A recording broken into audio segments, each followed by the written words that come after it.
What's up, people? How you guys doing, man? This is a late review, and I know apparently main event already happened, and I have yet to watch it. Thank you to tuning into my Monday Night Raw review. Unfortunately, I didn't go to SmackDown Live, even though I'm in Boston.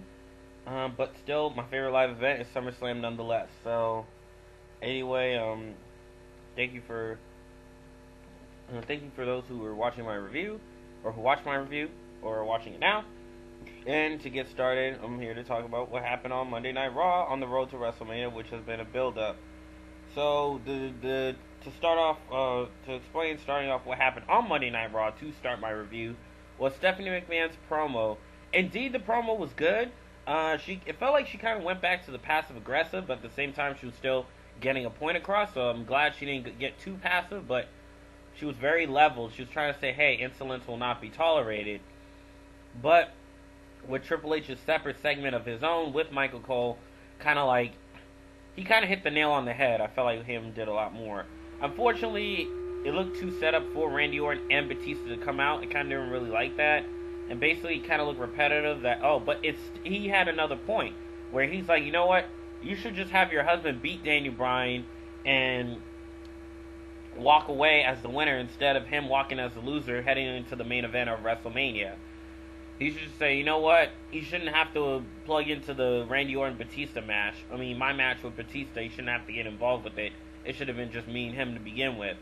Unfortunately, it looked like as if Stephanie McMahon kind of denied it, and it looked like as if Randy Orton did made a good, interesting promo, but he did put quite an effort, and I was interested in what he's saying. Batista, I kind of felt like it got worse because Stephanie McMahon is kind of in the middle instead of Triple H. And I was like wondering where Triple H was. I mean, it's kind of weird that Stephanie McMahon it was just her coming out.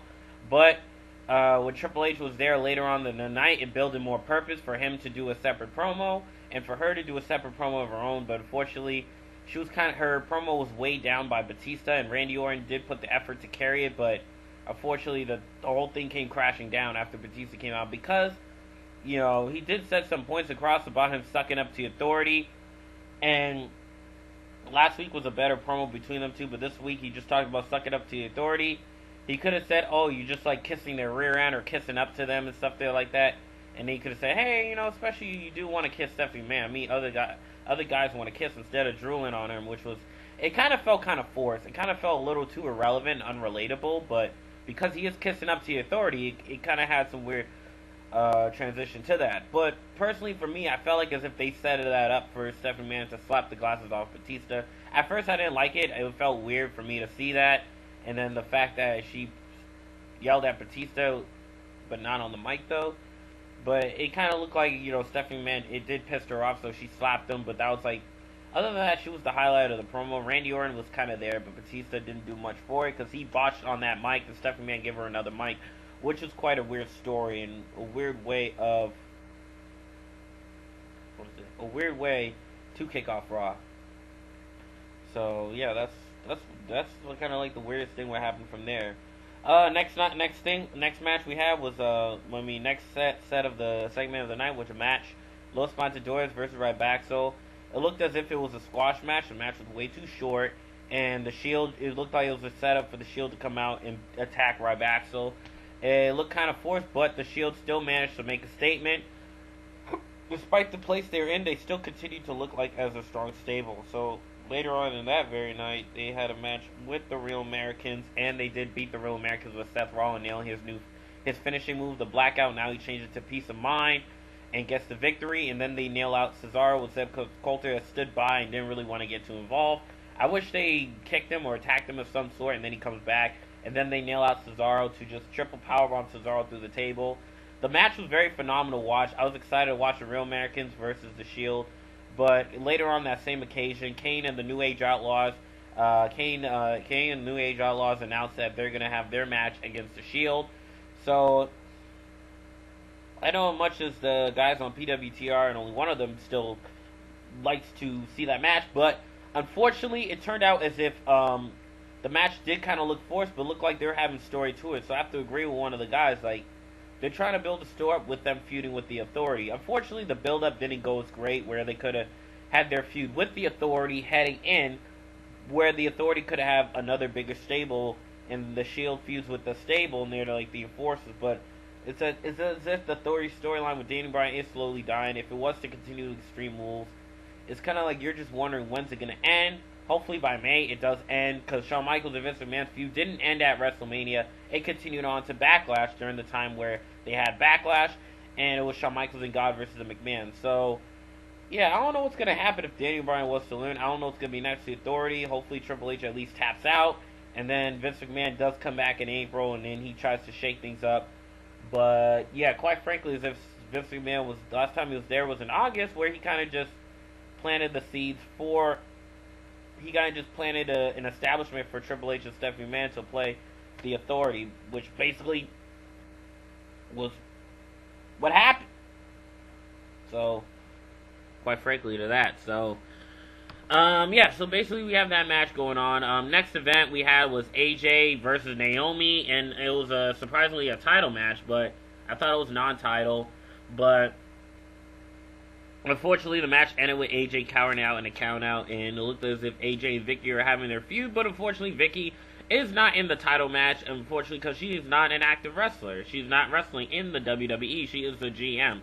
So what she did was just to punish AJ, they put her and the rest of the roster in the Vicky Guerrero Invitational, which I didn't like. I'm hoping it was a championship scramble match they could have done. But unfortunately, I don't think that's the route they're going to go. They're going to do some type of battle royale, and AJ is going to come out on top. I highly doubt in anyone's mind that AJ is going to lose the title, because who the heck is she going to lose it to other than the Bell Twins, Natalya, or Naomi? Because if the Total Divas were to win that title, it would be odd. The feud would start within each other, and then I don't know if Natalya or even Marie or the Bell Twins are going to turn heel. But, the Bell Twins already just started their face turn. So, I would really want to see them turn heel. Unless the feud is so heated. And then they could do it on Total Divas in real life. And the feud could start against each other. So, that's what I got to say to that. But, I don't know who's going to win this Royal Rumble. Other than AJ winning this one. But, AJ looks like she's going to win. So, that's what my money is set on. So later on that night, we had Triple H in a promo in an interview with Michael Cole, in an in-ring interview, which was really surprising. The promo did turn out as if Michael Cole was interviewing Triple H, and yeah, basically that's what happened. Triple H basically set up saying, you know what, I did the beating because that's what Daniel Bryan deserved, and that's what they deserve. Basically, you forced me to choose this option to beat down Daniel Bryan the way I did. To punish Daniel Bryan for occupying and hijacking the show and embarrassing me and my wife Stephanie McMahon. Basically, that's what happened. And then he talks about, the crowd. He felt like today's generation is just soft. They feel like everything is just cakewalk. Like everything's supposed to go smooth and happy and dandy. And instead of wanting aggression, the passion that I was fighting for, and the same thing I strive for, now he just felt like it's pathetic and soft and just lacking of passion. Lacking of aggression. That's what he feels like this era is. And he spoke some sort of truth into it, but at the same time, it felt like he completely trolled the internet fans. Well, not really. He said, why don't you tweet about it? It's great how he's in touch with the social networking and how he transitioned that into story, which was great.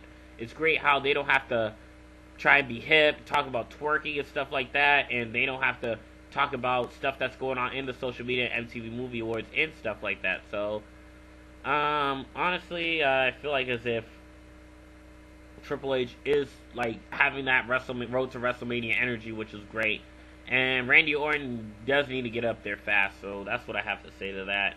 And Batista as well, so just to say the least of that. So, next thing we had, so basically Triple H, great promo. He is building up so well. Daniel Bryan's absence really paid off. Hopefully he shows up by either next SmackDown, not this week's SmackDown, but next week's, or Monday Night Raw, and they do their final showdown before the road to WrestleMania goes in full swing. Next match we have was John Cena versus Luke Harper. The ending of the match was completely odd. John Cena before the match was getting a little paranoid. He thought he saw a sheet mask, and then he was getting a little overly concerned. And then the next story was that the fact that John Cena, the the fact that the next story that John Cena indeed had his match with Luke Harper, it looked like as if he was going to beat him again, which I'm glad didn't happen, but they could have had him win against Luke Harper. Unfortunately, Luke Harper should have won the match, and that was it, but ended in a no contest with John Cena being tied up in a sheep mask, a goat mask, which I thought was quite unique. So, yeah, it looked kind of funny in a way, but still, I like that one-of-a-kind ending, so it looked as if John Cena is feeling threatened, and Bray Wyatt threatening him so well. So, I felt like, that's the purpose of the Shield and Wyatt family having a match in the Chamber, just so they could plant that seed for their road to WrestleMania, the WrestleMania of Bray Wyatt versus John Cena, which is paying dividends. So, I didn't like how the match ended. Luke Harper should have won, and then they tie up John Cena, but the ending was still completely unique, and the Wyatt family, I feel like they have a future. I feel like this is a chance to build stars from there. Now let's talk about the ending of the show. Brock Lesnar versus The Undertaker. And I must say that The Undertaker and Brock Lesnar, the segment was okay, but I honestly wanted Brock Lesnar to give Undertaker an F5, or have him, completely troll Undertaker, but the fact that the build-up has been a little bit weak, and the fact that Paul Heyman and Undertaker have to keep carrying it, and Paul Heyman is the one carrying the whole feud, honestly, I feel like Paul Heyman is, the savior to this, because without Paul Heyman, there would be really no story to it, but the fact that they actually had their challenge from UFC, they could have made it something really personal, and Undertaker could have had a whole different gimmick. I don't know. Quite frankly, I felt like it kind of disappointed a bit that they had to keep the Deadman gimmick because he had that for 10 years now. But he could have went back to his biker chain that he did 10 years ago, and then now he could have had a whole new character. And the feud with Brock Lesnar Undertaker could have had more relevancy, could have had more personality. I mean, the interviewer from UFC could have been in the show, but he could have came in as a guest host because it's hard to get him on the freaking show if he's doing other UFC events. That would be hard. But, however, what they could have done was have more heat into it. Put some real-life situations with Undertaker and Brock Lesnar at UFC into the storyline. It looked as if, the Wrestling Gurus made such a great point. Mitch from the Wrestling Gurus made such a great point where they could have transition that into storyline and build some more heat into it. Make it look legitimate. Make it look more serious. I don't know. It's a feud that no one can really buy. Brock Lesnar should be a threat to The Undertaker. That's the case because he took out Mark Henry. He took out The Big Show. He took out Triple H. He beat him twice, and Triple H beat him once. So he won the best of 3 out of 5 series. Well, 2 out of 3. And then Shawn Michaels he took out. I feel like as if Paul Heyman is doing too much of the work, and he shouldn't be doing that much of the work. Brock Lesnar and Paul Heyman should be doing 50-50, humiliating The Undertaker, stalking him, and then instead of Brock Lesnar looking like a fool in front of The Undertaker, or looking like a punk, looking like he's just nothing. So, hopefully, Undertaker needs to have his match with John Cena. That's what should conclude his WrestleMania match, and his WrestleMania streak. So, that needs to come around very soon, because it looked as if the streak's looking too irrelevant, but, that's what I feel like it is. Brock Lesnar cannot look like a jobber, so Monday Night Raw, Brock Lesnar's going to give it at 5 and look strong against The Undertaker, but it's this one of these last-minute build-ups they want to do, and then Brock Lesnar comes back confident, but I feel like that's what's going to happen. Honestly, do care, and I'm kind of looking forward to it, but at the same time, it's as if it's going to feel a little bit like it's last minute. That's what it's going to look like, but if they build it up completely different, then the build-up would have been a lot more phenomenal than what they have right now. So that's what I got to say to that. But anyway, other than that, that's my Monday Night Raw review. Threw in some relevant, try to put in as much relevant stuff possible.